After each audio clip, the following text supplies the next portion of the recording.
Shalom, berjumpa lagi dalam pelajaran pendidikan agama Kristen dan budi pekerti melalui video pembelajaran.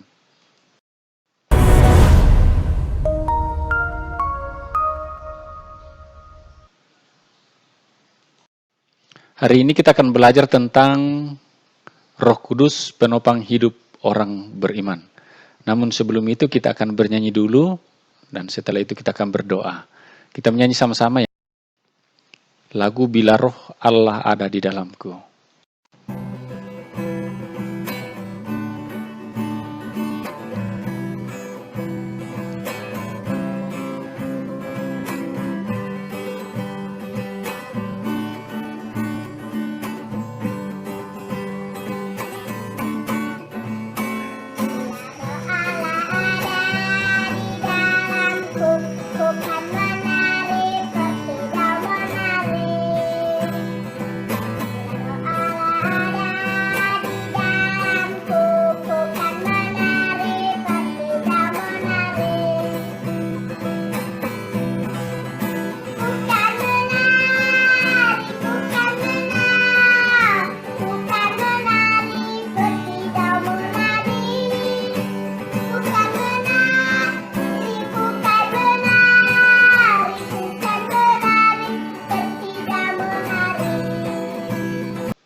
Mari kita berdoa. Bapa di sorga, terima kasih sudah mengizinkan kami kembali untuk belajar. Tuhan tolong kami agar bisa belajar dengan baik dan memahami setiap pelajaran hari ini. Di dalam nama Yesus kami berdoa. Amin. Baik anak-anak, kita absen tetapi absen kita hari ini lain ya. Karena kita belajar online, maka Bapak akan mengabsen melalui tugas. Yang memasukkan tugas yang akan Bapak berikan nanti, itu akan Bapak anggap hadir. Sekali lagi, yang sudah mengumpulkan tugas nantinya akan dianggap hadir di dalam kelas kita hari ini. Paham ya? Nah, anak-anak, siapa yang pernah mendengar kata Roh Kudus? Apa yang kalian ketahui tentang Roh Kudus? Ya, tentu kita sudah sering mendengar tentang Roh Kudus. Dan hari ini kita akan belajar kembali tentang Roh Kudus sebagai penopang hidup orang percaya. Adapun kompetensi dasar yang diharapkan dimiliki oleh setiap siswa setelah belajar pelajaran hari ini, yang pertama adalah menghayati peran Roh Kudus dalam proses hidup beriman. Kemudian yang kedua, mempraktekkan sikap hidup beriman yang dipimpin Roh Kudus. Yang ketiga, menganalisis peran Roh Kudus dalam hidup orang beriman. Dan yang keempat, menyajikan berbagai contoh cara hidup orang beriman yang dipimpin Roh Kudus. Sedangkan tujuan pembelajaran kita adalah setelah mengikuti proses pembelajaran menggunakan metode Discovery Learning, peserta didik kelas 8 diharapkan dapat mengimani peran Roh Kudus dalam proses hidup beriman melalui lagu, kemudian membangun sikap saling menolong dengan sesama sebagai wujud hidup yang dipimpin oleh Roh Kudus, kemudian menuliskan arti Roh Kudus secara etimologi, menjelaskan peran Roh Kudus sebagai pribadi ketiga Trinitas dan mengemukakan beberapa simbol atau lambang Roh Kudus yang digunakan di dalam Alkitab. Nah, itu tujuan pembelajaran kita. Kemudian metode penilaian yang akan kita lakukan dalam pelajaran hari ini yaitu akan menggunakan teknik tertulis dan dalam bentuk pilihan ganda yang nantinya anak-anak harus unggah atau harus upload melalui media WhatsApp. Nanti kalian silakan kirimkan tugas melalui WhatsApp kepada Bapak ya. Baik. Nah, seperti yang sudah Bapak sampaikan sebelumnya, mudah-mudahan kalian semua sudah mengunduh atau mendownload lembar kerja peserta didik. Seperti biasa, LKPD akan menjadi lembar kerja tempat kita menuliskan hasil belajar kita hari ini. Nah, di depan ada contoh LKPD yang akan kita gunakan.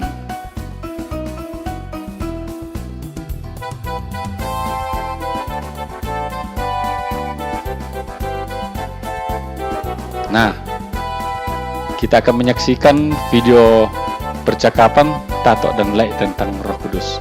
Silakan anak-anak simak baik-baik, karena nanti Bapak akan memberi kesempatan kepada kalian untuk bertanya apa saja yang ingin kalian ketahui tentang Roh Kudus berdasarkan video percakapan Tato dan Lai. Selamat menyaksikan. Hai, berjumpa lagi dengan Pangi Media. Kali ini Tato dan Lai akan membawakan media pembelajaran dengan materi Roh Kudus penopang hidup orang beriman. Pada media pembelajaran ini, Tato dan Lai akan menggunakan bahasa Toraja. Tapi jangan khawatir, bagi kamu-kamu yang tidak paham bahasa Toraja, Pangi Media menyediakan subtitle bahasa Indonesia. Selamat menyaksikan.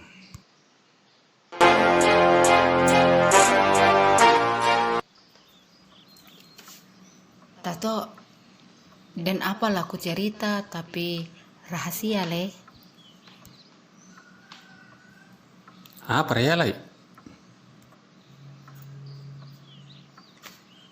Tak edika namorai pia solan nak maningo. Tak emo solaku maningo. Oh, matumbari.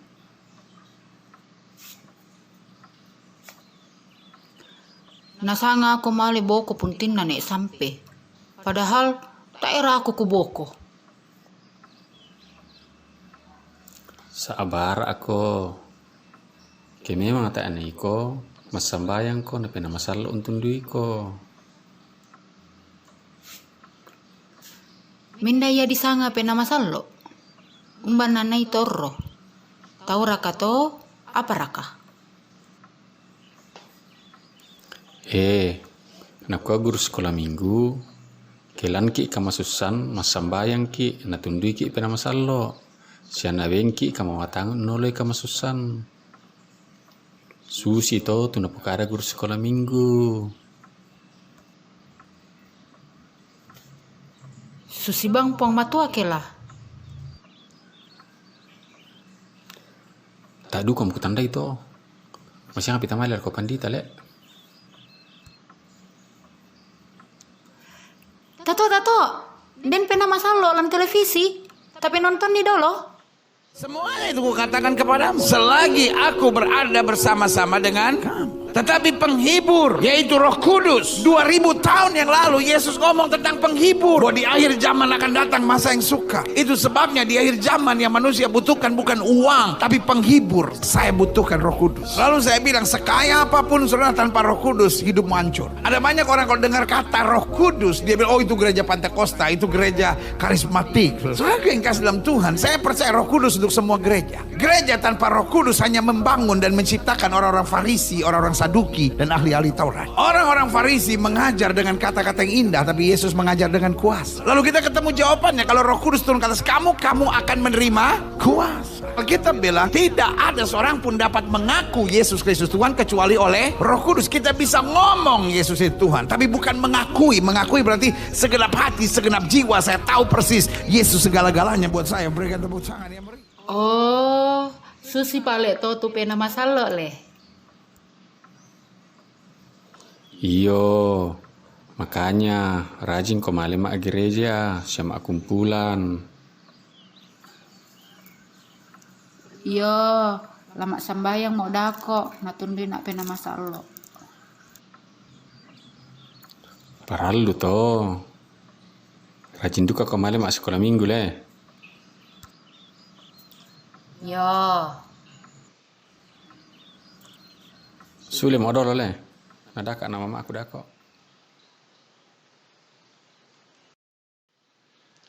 Nah, setelah menyaksikan video, kira-kira apa yang ingin kalian ketahui tentang Roh Kudus?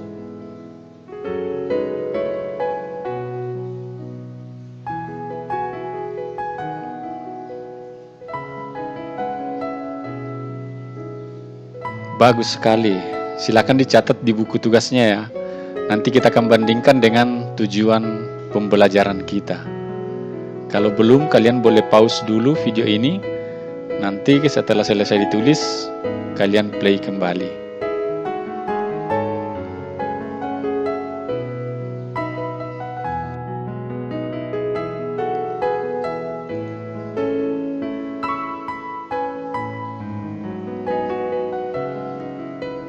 Jika kita hubungkan dengan tujuan pembelajaran kita, ada beberapa pertanyaan yang perlu kita kaji, yaitu yang pertama, apa arti Roh Kudus secara etimologi? Kemudian pertanyaan yang kedua adalah, apa peranan Roh Kudus sebagai pribadi ketiga ke Trinitas? Dan pertanyaan yang ketiga adalah, apa simbol atau lambang Roh Kudus yang digunakan dalam Alkitab? Itu 3 pertanyaan yang akan kita kaji bersama, yang akan kita diskusikan, yang akan kita cari jawabannya dalam proses selanjutnya.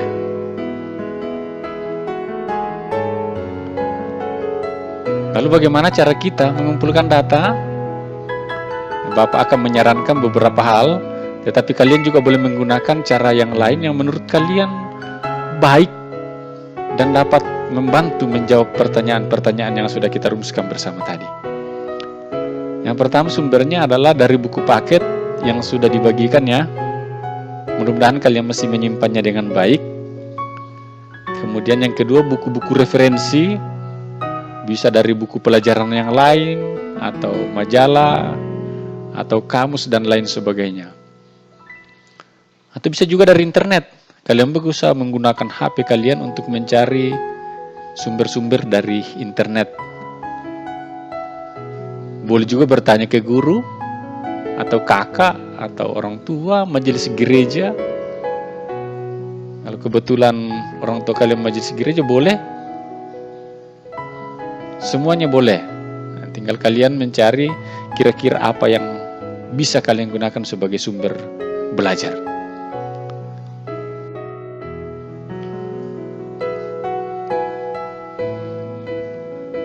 Nah, baik anak-anak,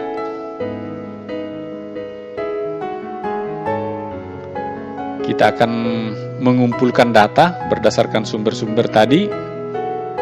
Kemudian kita akan menuliskan kesimpulan-kesimpulan berdasarkan pertanyaan yang sudah kita rumuskan bersama.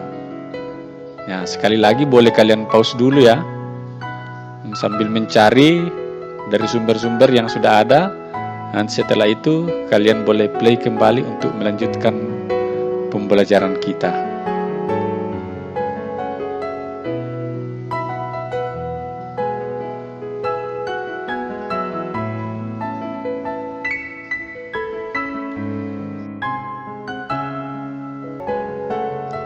Bagus sekali. Bapak harap kalian semua sudah mengerjakan dengan baik dan menuliskan setiap kesimpulan tiap pertanyaan pada LKPD. Nah, LKPD yang telah dikerjakan atau diisi wajib dipresentasikan, tetapi presentasi kita kali ini tidak seperti biasa.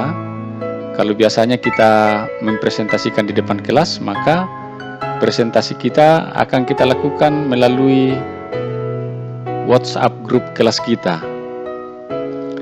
Karena itu, hasil pekerjaan kalian pada hari ini harus kalian unggah atau kalian upload melalui WhatsApp group untuk bisa kita lihat bersama, dan kalian boleh saling mengoreksi, kalian boleh saling bertanya, tetapi dengan bahasa yang baik dan sopan.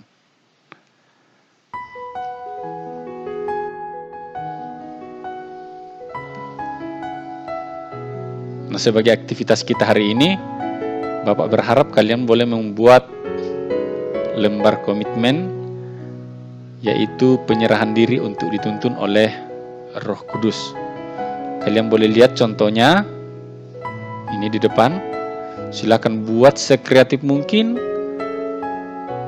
dan Bapak harap lembar komitmen ini benar-benar dibuat dengan baik, dan kemudian dilakukan baik di rumah, di sekolah maupun di tempat-tempat lain, sebagaimana yang sudah kalian komitmenkan masing-masing. Dan sekali lagi boleh di-pause sambil membuat lembar komitmen ini. Nah, nanti di-play lagi setelah selesai.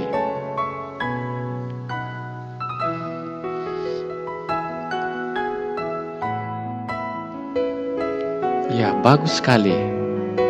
Nah, sebagai tugas mandiri di rumah, Bapak minta kalian membuat makalah tentang tokoh-tokoh yang hidup dalam tuntunan Roh Kudus. Kalian boleh pilih tokoh Alkitab, tokoh gereja, atau siapapun yang menurut kalian hidup dalam tuntunan Roh Kudus. Nah, Bapak harap tugas ini kalian kerjakan dengan baik, dan saya harap semua sudah selesai sebelum pertemuan kita berikutnya, karena ini akan memperkaya kita di dalam menggali, mengulas pelajaran kita pada pertemuan berikutnya. Baik, sekarang kita akan mengevaluasi pembelajaran hari ini. Silakan mengerjakan soal-soal yang sudah kalian unduh. Lembar evaluasi yang telah kalian unduh, silakan dikerjakan. Bapak beri waktu 1 soal 30 detik saja. Jadi karena ada 3 soal, maka waktunya 1,5 menit. Setelah itu silakan kalian foto dan kirimkan ke WA Bapak untuk Bapak koreksi ya.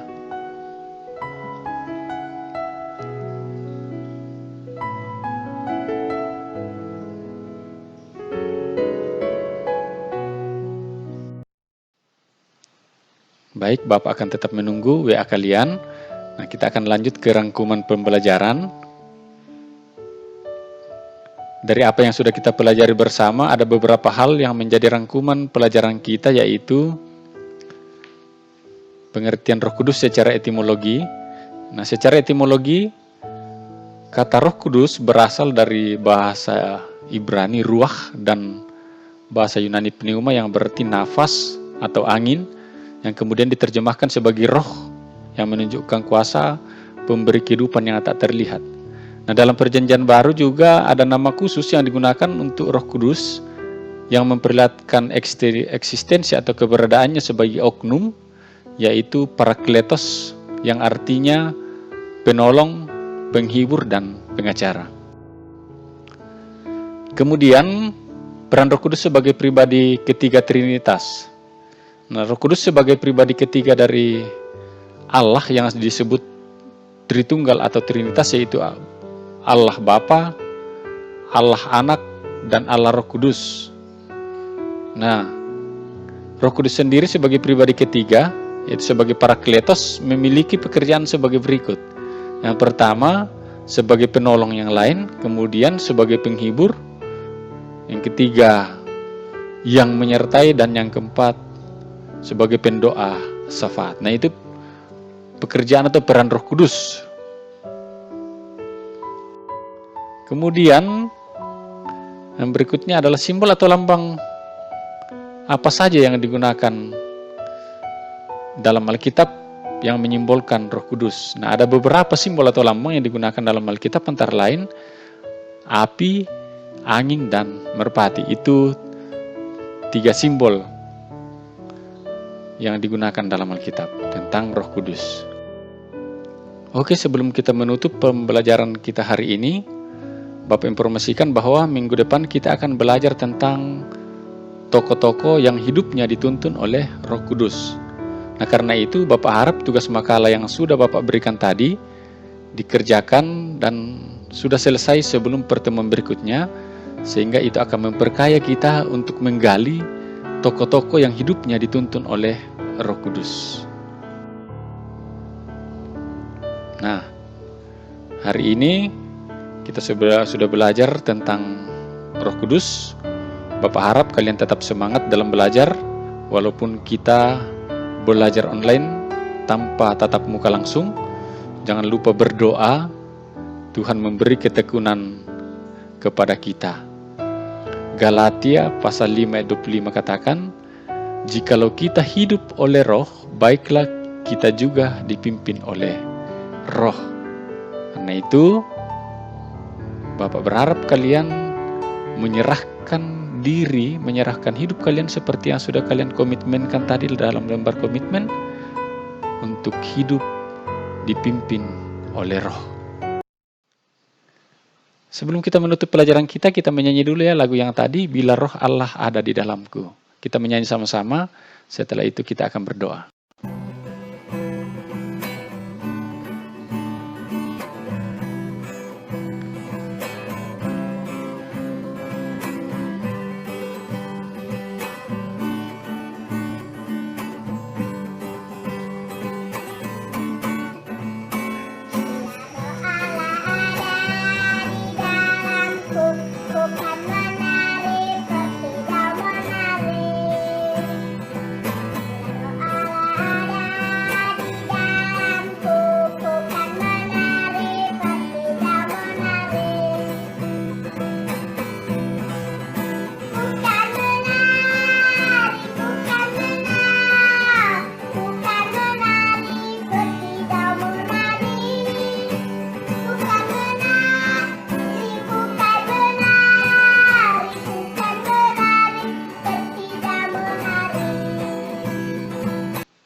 Mari kita berdoa.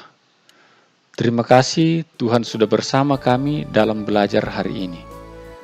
Berkati apa yang telah kami pelajari, agar dapat kami pahami dan gunakan dalam kehidupan kami sehari-hari.